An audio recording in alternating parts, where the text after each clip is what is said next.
Hi, my name is Lucretia Torva. I'm an artist living and working here in beautiful scenic Arizona. I'm going to share with you today some tips on painting and drawing shiny chrome. Some of my favorite subjects are motorcycles and cars because of all the shiny and reflective surfaces. I'll also be showing you some of my artwork to illustrate the information I'm sharing with you.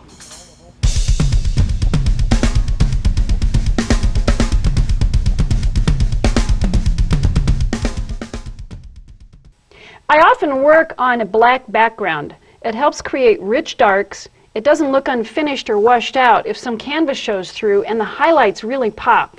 I work back to front on a painting. It helps in keeping my edges of each layer smooth, and I don't have to rework them. Now I'm getting onto the shiny car surface.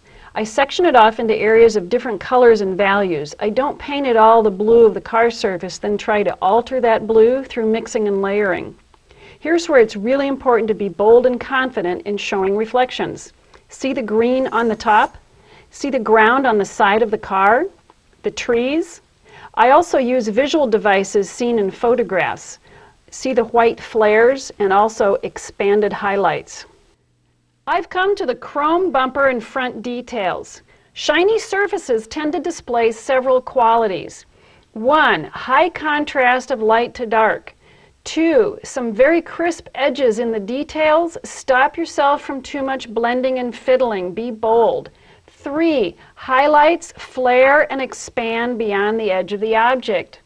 Keep your brushes really clean, or use different brushes for each color, and you've got to keep your whites very white. I'd like to make a note about sky reflections.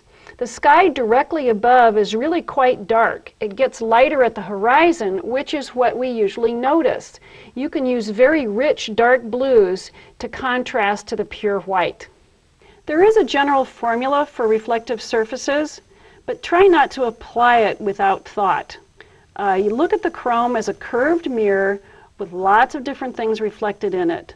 Look at the tree line. See how it changes in shape and size. Let's look at the lights of the motorcycle. Let's keep that concept of the curved mirror in mind and what it's reflecting. The lights are really bowls. Therefore, the bottom reflects up and it reflects the sky. The top of that bowl reflects down and reflects the ground. Look at the photo I'm working from. The motorcycle is indoors. So understanding reflections allows me to change the environment to match the reflections made by the outdoors on the car.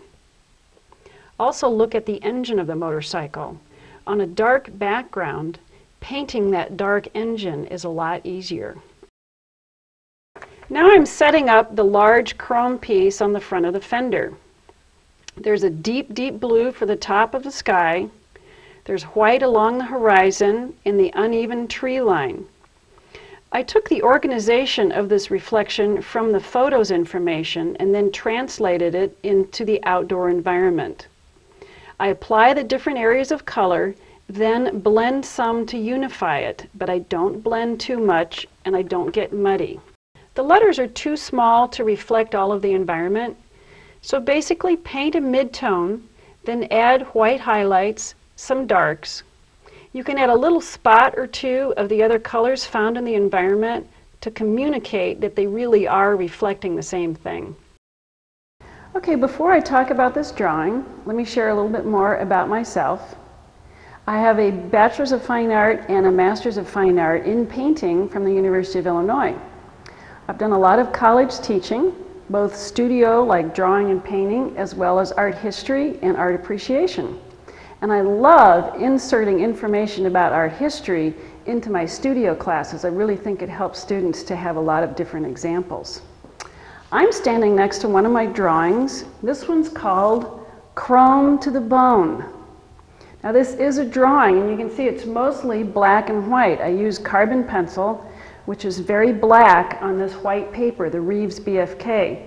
The colored part is Prismacolor. I really like the effect of the strong light and dark contrast with a little bit of color. Now let's talk a little bit about the shiny chrome part. The same things that I brought up when I was talking about the painting are the same things you notice here.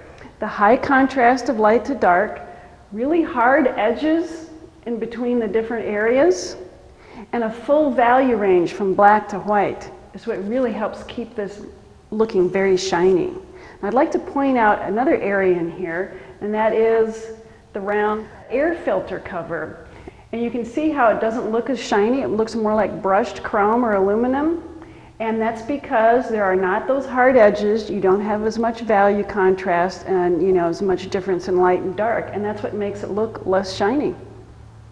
I'm standing next to my drawing called Purple Haze, done in the same technique as chrome to the bone.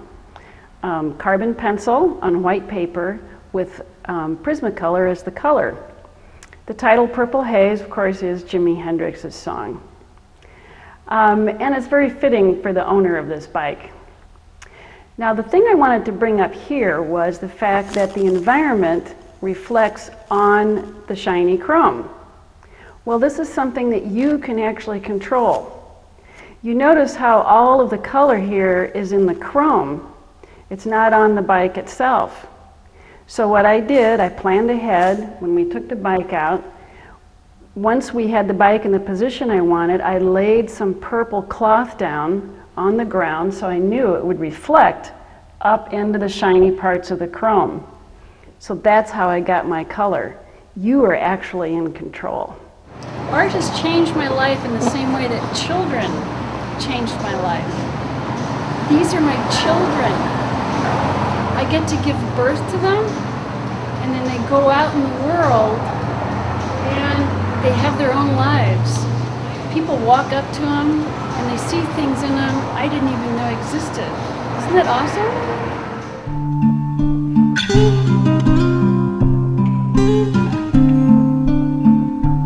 I want to leave you with a parting thought.